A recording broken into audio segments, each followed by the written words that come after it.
juga mengatakan sebelum jawab Anda, saya yakin optimis putusan selah mengabulkan eksepsi kami. Karena kalau tidak, konsekuensinya Pak Joko Widodo Presiden ke-7 duduk terus di ruang sidang. Tifa dan Roy ini pinter lihai sekali memutar-mutar balik fakta. Makanya masyarakat harus tajam memahami itu. Ya, Tifa dan Roy hati-hati. Tidak semua masyarakat bisa kamu kibulin, bisa kamu bodohin dengan argumentasi, dengan narasi-narasimu. Saya sangat justru mencurigai Tifa dan Roy ini memiliki agenda politis untuk menghancurkan Pak Jokowi.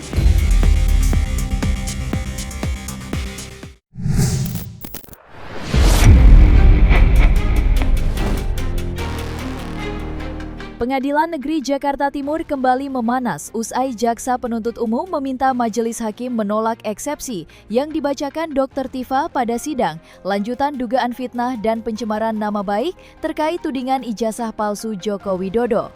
Meski mendapat penolakan dari JPU, kubu Dr. Tifa optimis eksepsinya akan diterima. Itu disampaikannya usai persidangan saat ditemui awak media. Ya, sidang perkara ijazah mantan Presiden Joko Widodo kemarin kembali digelar dengan agenda pembacaan eksepsi.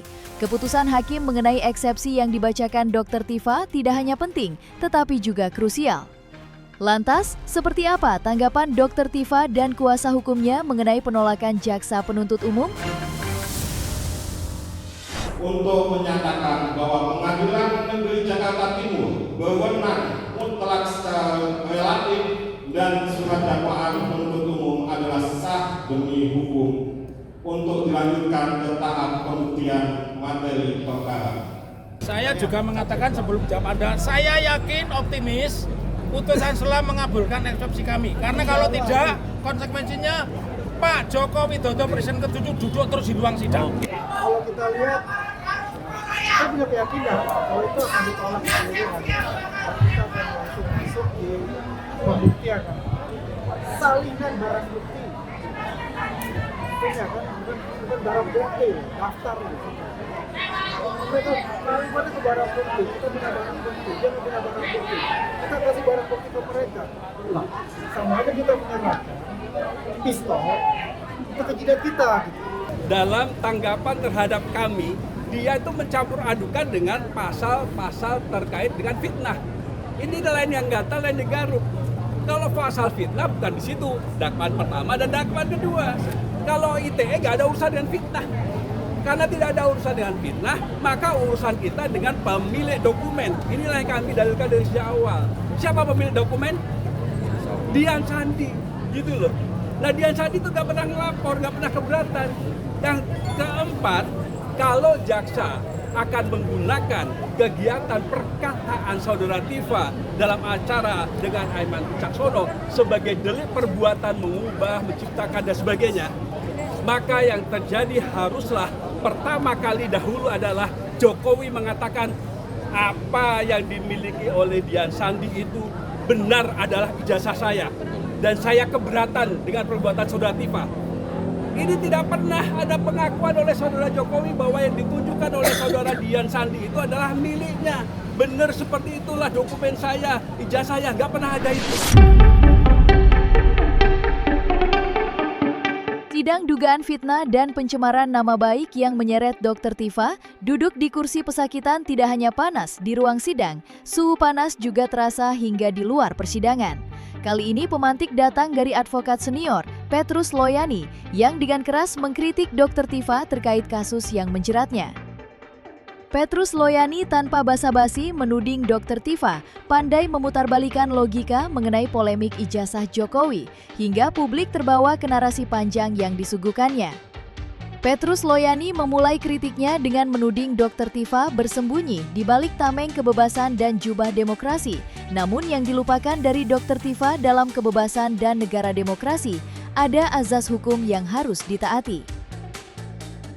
Sidang yang menyeret Dr. Tifa sebagai pesakitan bukan hendak mencabut kebebasan, tetapi menjamin kepastian hukum atas laporan yang dibuat Jokowi terkait nama baiknya yang dicemarkan dan fitnah atas tuduhan ijazah palsu. Lantas, apa kata Dr. Tifa menanggapi kritik yang dialamatkan pada dirinya?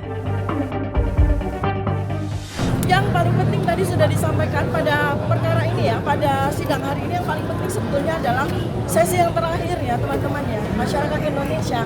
Anda semua bisa melihat betapa enggannya, betapa tidak maunya jaksa penuntut umum menyerahkan berita acara BAP dari ahli ya sebanyak 26 orang ahli yang dihadirkan oleh Polda Metro Jaya.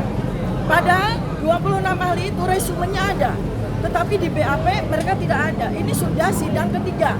Karena seharusnya sebelum sidang berjalan, pada sidang pertama, itu BAP sudah diserahkan kepada kami, lengkap.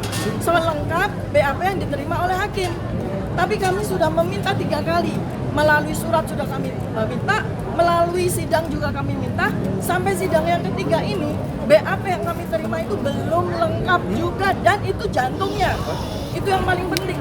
Memang hak terdakwa atau tersangka ketika diperiksa oleh penyidik ya, itu mendapatkan salinan berita acara pemeriksaan.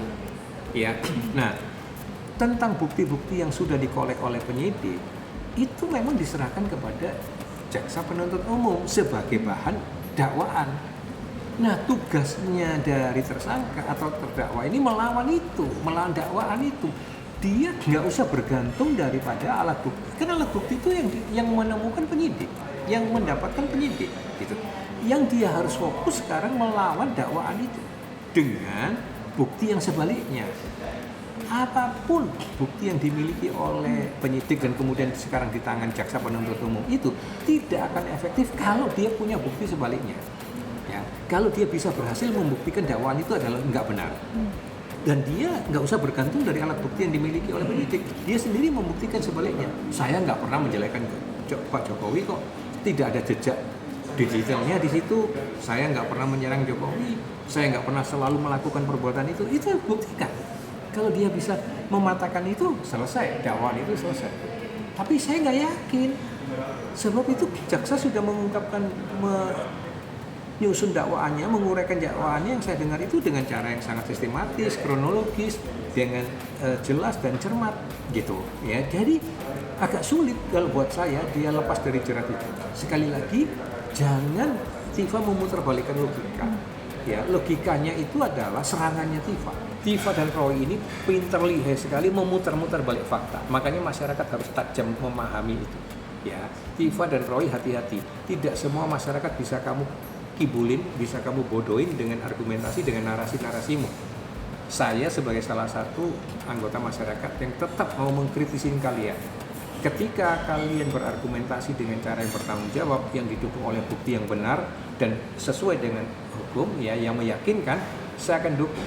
Tapi ketika kalian bernarasi dengan cara-cara yang kotor, ya, yang sifatnya hitam, yang sifatnya menyerang orang tanpa dasar, tanpa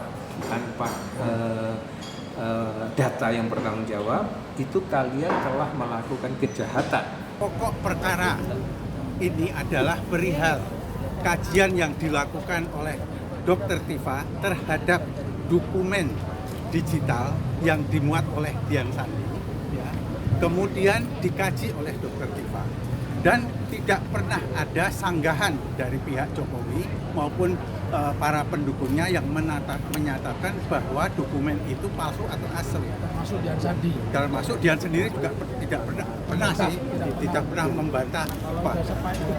Jadi dia tidak punya perasaan. Dia tidak punya perasaan difitnah atau dicemarkan nama baiknya, karena memang dia adalah benda mati. Jadi yang dilakukan oleh Dr. Tifa itu dalam rangka melaksanakan amanah konstitusinya untuk menyampaikan pikiran dan pendapatnya tentang barang bukti itu. Jadi tidak ada, di situ harus ada mens reanya. Jadi itu adalah amanah konstitusi, merupakan haknya Dr. Tifa untuk menyampaikan pikirannya. Nah, kemudian kalau pikirannya itu dipidanakan seperti ini, itulah yang terjadi di persidangan ini. Dr. Tifa memberikan pernyataan-pernyataan secara lisan, secara verbal melalui berbagai media, baik media sosial maupun melalui media-media mainstream. Ya. Objek atau dasar yang dipakai untuk membuat statement itu adalah ijazah downloadan itu. Jadi letak akar masalahnya itu kepada statement-statementnya Tifa, serangan Tifa kepada Jokowi. Karena ijazah itu hanya menjadi alatnya dia, hanya menjadi objek, hanya menjadi batu loncatan dia, hanya menjadi pintu masuknya Tifa untuk menghajar Jokowi, gitu loh. Jadi jaksa itu menuduh dia wajar, pernyataan-pernyataan dia, ya serangan-serangan dia itu kualifikasinya sebagai serangan kepada martabat seseorang, gitu, dan sekaligus menimbulkan kekacauan kepada secara sosial, gitu, ya. Jadi itu yang memang didakwakan kepada Tifa. Jadi bukan soal ijazahnya itu sendiri, karena ijazah itu hanya batu lompatan buat Tifa, oleh Tifa itu, gitu. Dan jangan lupa ya, jaksa itu menuduh perbuatannya Tifa itu sebagai pidana berlanjut. Pidana berlanjut itu artinya ini, nggak satu lalu selesai, enggak. Terus dilakukan berulang-ulang dan di berbagai tempat, di berbagai waktu. Artinya apa? Itu terjadi pengulangan-pengulangan yang dengan tahu dan mau, dengan sengaja dia memang menyerang Jokowi. Jadi itu jangan diingkari, logika itu jangan diputar balik oleh Tifa. Gitu. Dr. Tifa dan Roy Suryo terus memberikan perlawanan. Pintu damai sudah tertutup rapat. Keduanya memilih bertempur di meja persidangan. Dan yang menarik, baik Dr. Tifa maupun Roy Suryo punya cara sendiri menghadapi perkara utama yang sudah menunggu untuk disidangkan. Menanggapi siasat Roy Suryo yang santer dikabarkan telah mendaftarkan gugatan pra-peradilan ketiga, Petrus Loyani menduga apa yang dilakukan Roy Suryo merupakan tindakan politis ketimbang yuridis. Dugaan adanya kekuatan besar di balik polemik ijazah palsu yang dimotori Roy Suryo dan Dr. Tifa makin tampak. Lantas, apa yang membuat Petrus Loyani begitu yakin ada tokoh elit yang menunggangi Roy Suryo dan Dr. Tifa dalam upayanya yang gigih dan teguh menuding ijazah Jokowi palsu? Benarkah itu dilakukan untuk menjejal Wakil Presiden Gibran bertarung di pemilu 2029? Saya sangat justru mencurigai Tifa dan Roy ini memiliki agenda politis untuk menghancurkan Pak Jokowi, entah motivasinya karena sakit hati, iri, atau karena dibayar orang, atau dijadikan pion orang dan sebagainya. Tapi saya lebih cenderung mereka memiliki tendensi politis. Saya tidak percaya mereka mandiri secara betul-betul mandiri ya. Saya lebih percaya ada konspirasi politik. Walaupun itu sampai sekarang kita tidak bisa menuduh siapa, tidak terlihat, tetapi gerakan mereka itu lebih banyak ke politis daripada yuridis. Buat saya, rasionya adalah gini, Pak Jokowi itu secara politis ya sangat diterima oleh rakyat. Kecintaan rakyat itu Pak Jokowi itu tinggi, besar. Itu realita politik yang tidak bisa dibantah. Pak Jokowi itu menjadi presiden itu karena kekuatannya dia sendiri, meskipun didukung oleh partai politik. Tetapi bukan karena faktor partai politik loh yang kuat, tapi karena faktor dianya. Rakyat menganggap Jokowi itu identik dengan rakyat gitu. Itu kekuatan pribadinya. Ya. Lalu Pak Jokowi ini juga diterima oleh berbagai segmen yang lain, oleh kalangan pengusaha kapitalis konglomerat diterima dengan baik, kemudian oleh kelompok dia bisa juga memberdayakan kelompok aparatur hukum dalam hal ini kepolisian dan Kementerian Dalam Negeri gitu ya, dia bisa memberdayakan itu. Lalu kalau di kalangan tokoh-tokoh politik dia juga bisa menghandle mereka dengan cara yang lain lagi. Nah ini mungkin menimbulkan kecemburuan karena betapa kuatnya Pak Jokowi. Saya harus memberikan satu highlight juga secara terbuka. Prabowo itu menjadi presiden itu karena di-endorse oleh Pak Jokowi. Itu fakta. Prabowo itu bisa menang sampai yang kelima kali dalam persaingan presiden. Itu terakhir gara-gara di-endorse oleh Pak Jokowi dan menggunakan Gibran sebagai wapres. Itu fakta politik yang orang tidak bisa menegasikan begitu saja. Nah, kekuatan Pak Jokowi pada semua sektor itu banyak menimbulkan keirihatian juga dari orang-orang politik.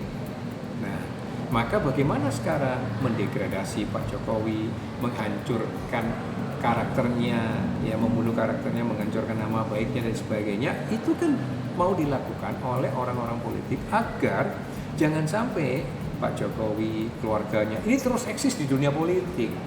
Ini persoalan keculasan, persoalan iri hati. Petrus Loyani tidak hanya memandang dari aspek politis terkait gugatan pra-peradilan yang diajukan Roy Suryo, tetapi juga dari kacamata hukum. Dalam analisanya, ada agenda tersembunyi di balik gugatan pra-peradilan yang dilakukan Roy Suryo.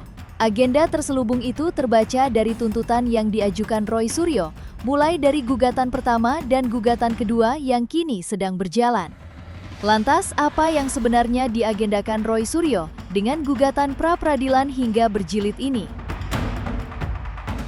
Jadi terkait dengan strateginya Roy Suryo, saya ingin flashback sedikit mulai dari pra-pid yang pertama. Di situ hakim hanya mengabulkan sebagian, yaitu hal yang relevan terkait upaya paksa penyidik yang dianggap tidak menghormati KUHP atau sewenang-wenang.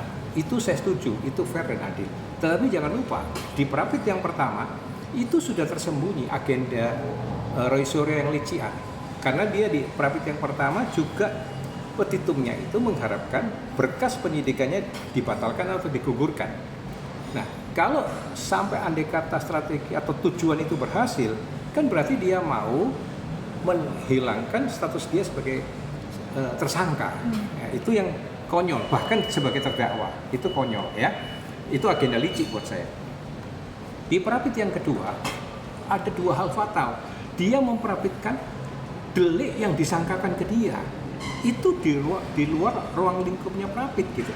Pra-pid tidak diberi wewenang untuk menghakimi, menilai apakah delik yang disangkakan pada pokok sangkaannya itu diuji di pra-pid. Tidak. Ujian tentang apakah delik yang disangkakan itu benar atau tidak, ya dapat dipertanggungjawabkan atau tidak dalam dakwaan jaksa, itu diujinya di pokok peradilan, bukan di peradilan, bukan di pra-peradilan. Kalau dia menuduh alat-alat buktinya tidak valid, ya itu harus diuji di pokok peradilan.